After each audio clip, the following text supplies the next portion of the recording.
Kenapa Indonesia sangat susah menjadi negara maju? Apakah sengaja dibuat gak maju?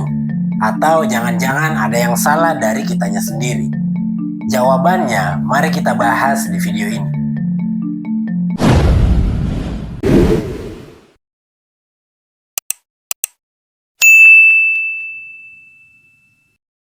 Salah satu tolak ukur kemajuan suatu bangsa dapat dilihat dari cara berpikir masyarakatnya. Karena kemampuan warga negara dalam menyelesaikan masalah dapat menentukan ke arah mana bangsa itu bergerak. Nah, di Indonesia sendiri bagaimana? Kenapa belum bisa menjadi negara maju?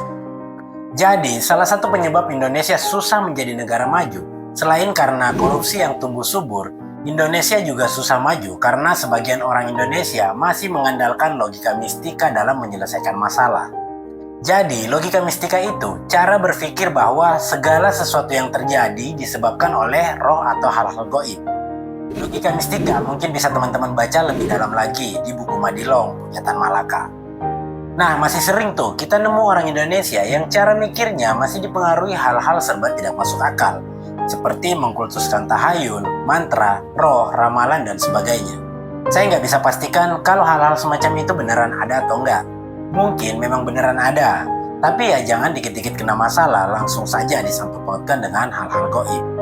Logika mistika sendiri memang masih berkembang pesat di masyarakat Indonesia. Kadang malah kita nemu di sekitar kita. Nah, contohnya ketika ada orang yang kena penyakit langka, selalu saja dihubung-hubungkan dengan hal goib. Kalau bukan kena santet, ya mungkin gangguan roh halus. Atau ketika ngelihat dagangan orang lagi rame, gak jarang orang nganggap pemilik warung pakai penglaris atau pesugihan dan segala macamnya. Jangankan hal semacam itu, mungkin teman-teman pernah ngelihat berita, ada peserta tes CPNS kedapatan membawa jimat ke dalam ruangan tes. Nah, ini kan kocak ya. Padahal lulus tidaknya seseorang ya tergantung bayaran kalian. Maksud aku tergantung jawaban kalian. Belum lagi praktek perdukunan masih laris manis di Indonesia. Tapi jangankan dukun, ya lu ngaku nabi aja bisa banyak pengikut lu. Oke, kita lanjut. Jadi, logika mistika masyarakat Indonesia kemungkinan disebabkan oleh dua hal. Yang pertama, karena berkembangnya animisme dan dinamisme sebagai kepercayaan awal yang masuk ke Indonesia. Ini tidak bisa dipungkiri bahwa penghambaan kepada roh dan memberikan sesajen dengan harapan masalah dapat selesai masih ada hingga saat ini. Bahkan hal tersebut masih lestari di pedesaan yang ada di Indonesia. Dan yang kedua, akibat dari lamanya bangsa Indonesia berada dalam masa penjajahan kolonial. Jadi para penjajah dulunya menyadari bahwa kemerdekaan dalam berpikir dapat mengantarkan bangsa Indonesia mudah meraih kemerdekaannya. Maka dari itu, mereka membiarkan masyarakat Indonesia terbiasa untuk berpikir pasif dengan penghambaan kepada roh nenek moyang, daripada berpikir berdasarkan ilmu pengetahuan dalam menyelesaikan masalah.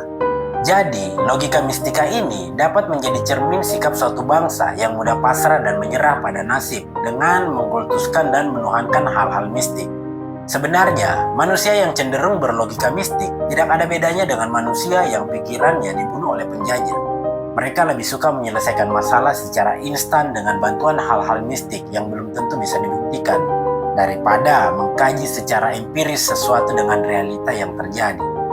Menurut Tan Malaka, agar masyarakat Indonesia bisa berpikir maju adalah dengan cara melalui 3 proses, yaitu logika mistika lewat filsafat dan menuju ke ilmu pengetahuan.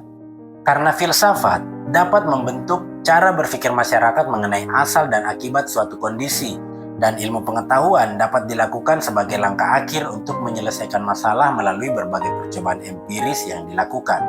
Nggak dapat dipungkiri, Indonesia sebagai bangsa besar masih berada di titik yang rendah. Itu karena logika mistika masih menjadi dewa untuk menyelesaikan beberapa masalah hidup tanpa melibatkan ilmu pengetahuan. Pemikiran ini tentunya bukan bermaksud mengesampingkan ilmu agama.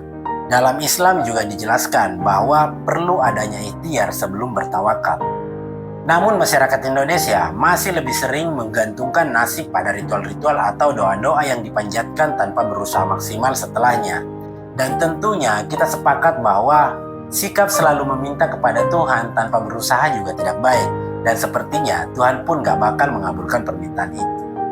Maka benar bahwa kemerdekaan berpikir harus mulai digalakan di Indonesia. Dari lini paling atas hingga lini paling bawah.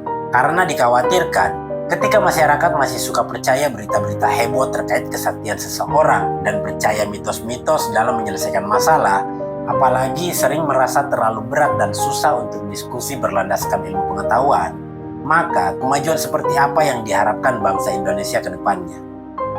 Oke, baiklah, cukup sampai di sini dulu video kita hari ini.